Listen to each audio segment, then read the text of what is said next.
ज्यादा जिम्मेदारी। एक बार की बात है, एक गांव में दो भाई रहते थे। वे पिता के पोल्ट्री फार्म में एक साथ काम करते थे। साथ काम करते हुए कुछ साल बीतने के बाद बड़े बेटे ने देखा पिता उससे भी ज्यादा छोटे भाई को जिम्मेदारी और इनाम दे रहे थे।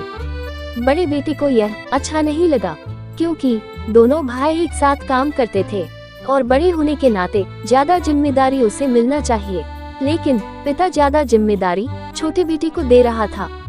बड़े बेटे अपने पिता के पास गया और कहा, मैं बड़ा हूँ, फिर भी आप मेरे से अधिक जिम्मेदारी छोटे भाई को देते हैं। ऐसा क्यों है, मैं तुमको बताऊंगा, लेकिन पहले तुम रोहिम चाचा के फार्म में जाओ और पता करो कि उनके पास बिक्री करने के लिए मुर्गी है।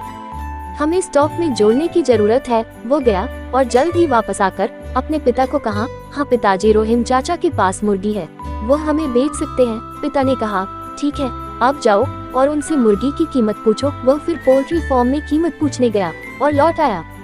पिता को कहा, उन्होंने कहा कि हम प्रति 100 रुपीस के हिसाब से मुर्गी खरीद सकते हैं। पिता ने कहा, अच्छा, आप जाकर पूछो कि वह हमें कल सुबह तक 10 मुर्गी दे सकता है। बेटा गया और उत्तर के साथ लौटा, हाँ, वे मुर्गी दे सकते हैं। इतना सब कुछ होने के बाद पिता ने छोटे बेटे को बुलाया और कहा, रोहिम चाचा के फार्म में जाओ और पता करो कि उनके पास हमें बेचने के लिए मुर्गी है।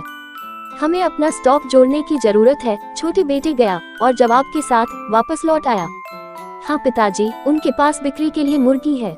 उनके पास 100 रुपए के 10 मुर्गी है और 200 रुपए के 5 मुर्गी है। वे उन्हें कल सुबह हमारे यहाँ पहुँचा सकते हैं। मैं 10 मुर्गी देने के लिए कहा और मैंने उन्हें इस बात के लिए राजी कर लिया। इसके बाद पिता ने अपने बड़े बेटे की तरफ मुड़ के देखा, जिन्हें अब एहसास हुआ कि उनसे भी ज्यादा जिम्मेदारी छोटे भाई को क्यों दी गई थी। उसने अपने छोटे भाई की प्रशंसा की। नैतिक शिक्षा। हमें उन लोगों से सीखने की पूरी कोशिश करनी चाहिए जो बेहतर जानते हैं और समझते हैं। आए